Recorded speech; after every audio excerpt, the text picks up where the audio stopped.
جب ہم نے دیکھا کہ مٹی ٹھکانے لگانے کی رفتار تیز ہو گئی ہے اور کھدائی کا کام بھی رواں ہو گیا ہے تو ہم نے فوجی انداز عمل کے مطابق کام کرنے والے افسروں کے باقاعدہ گروپ بنا دیے۔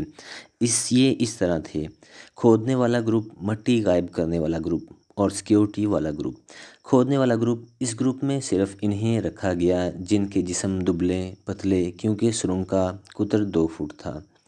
مٹی غائب کرنے والا گروپ: اس کا کام نام ظاہر ہے۔ سیکیورٹی: جب سرنگ کی کھدائی ہو رہی ہوتی تو اس گروپ کے افسر باہر گھومتے پھرتے رہتے تھے۔ ان کا کام یہ تھا کہ خطرے کی صورت میں کھانسی کر کے اندر والوں کو خبردار کر دیں اور خطرے کو دور رکھنے کی کوشش کریں۔ روزمرہ کی کھدائی کا کام ختم ہونے کے بعد یہ اس گروپ کی ذمہ داری تھی کہ سرنگ کا دہانہ تختے، کپڑوں اور فرش کے ٹکڑوں سے چھپا دیں۔ سرنگ کی کھدائی کے لیے یہ اہتمام کیا گیا تھا کہ کھدائی کرنے والے افسران غسل خانے میں کپڑے تبدیل کرتے تھے۔ اس مقصد کے لیے 2 قمیضیں اور 2 پتلونیں غسل خانے میں رکھ دی گئی تھیں۔ یہ کھدائی کے لیے پہنی جاتی تھیں۔ خاکی کپڑے سے ایک ٹوپی بنائی گئی تھی جو تمام تر سر کو اور کانوں کو بھی ڈھانپ لیتی۔ اس سے سر اور کان مٹی سے صاف رہتے تھے، ورنہ انسان اندر سے بھوت بن کر نکلتا۔ یہ تو بتا چکا ہوں کہ کھدائی کا واحد آسرا سبزی کاٹنے والی چھری تھی۔ ابھی چند دن ہی گزرے تھے کہ سرنگ کچھ آگے چلی گئی تھی۔ ایک شام ہم حسب معمول گنتی کے لیے باہر کھڑے ہوئے۔ اس سے پہلے بتا چکا ہوں کہ گنتی رواں کال دن میں 2 دفعہ صبح اور شام ہوا کرتی۔ ایک ہندوستانی افسر آ کر ہمیں گن لیتا اور کبھی ہر ایک افسر کا نام پکار کر اسے الگ کر لیتا تھا۔ اس شام ایک سکھ کیپٹن گنتی کے لیے آیا، اس کے ساتھ ایک حوالدار تھا۔ یہ سکھ کیپٹن پہلی بار کیمپ میں دیکھا گیا تھا۔ وہ ہمارے سامنے آ کر کھڑا ہو گیا۔ وہ بالکل خاموش تھا۔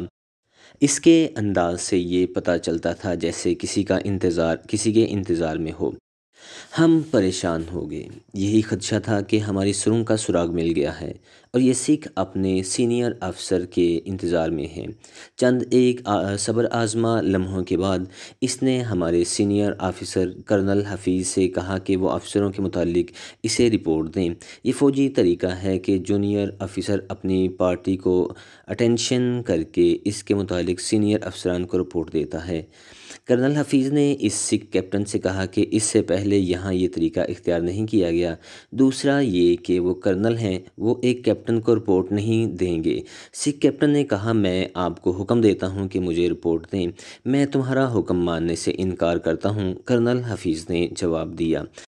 سکھ نے غصے کا اظہار کیا اور کچھ احکام دیے جنہیں ہم فوجی زبان میں ورڈز آف کمانڈ کہتے ہیں، مثلاً attention, left turn, right turn وغیرہ۔ ہم میں سے کسی نے اس پر عمل نہ کیا۔ سکھ نے اپنے حوالدار سے کہا وہ ہمیں ورڈز آف کمانڈ دے۔ وہ بھی 2-4 بار چلایا مگر ہمارا رد عمل وہی تھا کہ خاموشی سے کھڑے ہیں۔ سکھ کیپٹن نے اپنی خفت کو غصے میں چھپانے کی کوشش کی اور چلا گیا اور ہم اس کی سکھا شاہی پر ہنس پڑے۔ وطن سے دور، دیار غیر میں اور عیار دشمن کی اسیری میں پہلی عید آئی۔ یہ عید الاضحیٰ تھی۔ ہمیں عید کی خوشی کیا ہوتی؟ حضرت ابراہیم علیہ السلام کی بے مثال قربانی یاد آئی۔ ہمارے حوصلے اور ملی جذبے میں نئی قوت، نئی تازگی پیدا ہوئی۔ ہم نے بھی مشرقی پاکستان کی سرزمین کو کفار کی یلغار سے بچانے کے لیے بے دریغ قربانیاں دی تھیں۔ شہیدوں کے خون کی لالی اس سرزمین کے ذرے ذرے میں رچ بس گئی تھی، اسے مٹایا نہیں جا سکتا۔ ہمارے ہاں کے نام نہاد دانشور، ادیب اور صحافی جنگ ستمبر 1971 کی ناکامی کا سہارا لے کر لہو کے تقدس کو ختم کرنے کے لیے بے بنیاد باتیں لکھ رہے ہیں۔ قوم کی آنکھوں میں دھول جھونکنے کی مذموم کوشش کی جا رہی ہے۔ ہم سب پر امید تھے کہ 1000 پردے ڈالے جائیں، قوم پر یہ راز فاش ہو کر رہے گا کہ اس شکست کا ذمہ دار کون تھا اور شہیدوں کا لہو کیوں رنگ نہ لایا۔ میں اور میرے ساتھی قید میں بھی اور قید سے آزاد ہو کر بھی یہی سوچ رہے تھے کہ کہیں ایسا نہ ہو کہ قوم کے مفاد پرست عناصر تاریکی میں رکھنے میں کامیاب ہو جائیں اور قوم اپنے غازیوں اور شہیدوں کو اس عارضی شکست کا ذمہ دار ٹھہرا کر انہیں توہین آمیز طریقے سے فراموش کر دے۔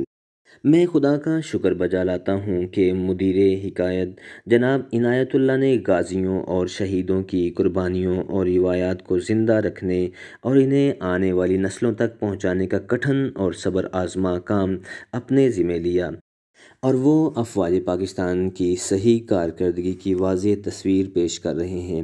اسیری میں پہلی عید ہم سب کے لیے جذبات کا طوفان لے کر آئی۔ یہ مسرتوں اور خوشیوں کی عید نہیں تھی، کوئی ہمہ ہمی نہیں تھی، کوئی کسی سے گلے ملنے کو بےتاب نہ تھا، ہر کوئی بھوجل بھوجل قدموں سے ادھر ادھر پھرتا نظر آتا، ہر کسی کا چہرہ بتا رہا تھا کہ وہ جذبات کے سیلاب کو سینے میں ہی روکے رکھنے کی سرتوڑ کوشش کر رہا ہے۔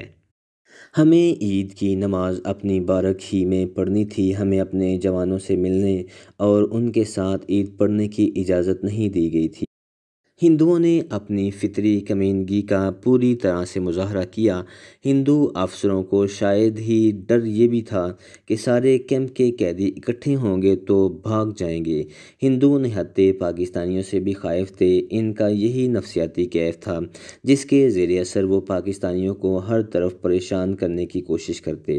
اس لحاظ سے یہ بھی ہماری عید بے مزہ رہی کہ اس مقدس دن میں بھی ہم اپنے جوانوں سے نہ مل سکیں۔ ہم افسروں نے اپنی بارک کے ایک حصے میں، جسے تفریح گاہ بنایا گیا تھا، نماز عید پڑھی۔ امام میجر یحییٰ حمید نے کی، انہوں نے مختصر سا خطبہ دیا اور نماز کے بعد دعا کے لیے ہاتھ اٹھائے۔ انہوں نے پاکستان اور عالم اسلام کی سلامتی کے لیے ہاتھ اٹھا کر دعائیں مانگی، اور جب انہوں نے کہا کہ اے خداوند ذوالجلال، ہمارے ان ساتھیوں کی طفیل جنہیں تیری ذات باری نے شہادت کے عظیم رتبے سے سرفراز فرمایا ہے، ہماری خطائیں معاف کر دے۔ تو ہم سب نے اپنے جذبات کے آگے جو بند باندھے تھے وہ ٹوٹ گئے، سب کی آنکھوں سے آنسو جاری ہو گئے۔ ہم نے اللہ کے حضور اشکوں کے نذرانے پیش کیے۔ نماز سے فارغ ہوئے تو گروپ کمانڈنٹ کرنل موج مدار کالی شیروانی اور سفید پاجامے میں ملبوس آ گیا۔ اس نے ہمیں عید مبارک کہی، پھر دوسرے ہندوستانی افسر بھی آ گئے۔ ہمارے لیے خاص کھانے کا اہتمام کیا گیا تھا۔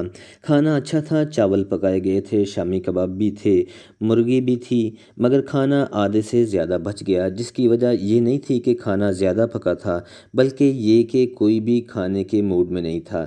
بھوک کا نام و نشان مٹ گیا تھا، سب نے زبردستی لقمے حلق میں ٹھونسے اور اسیری کی عید گزر گئی۔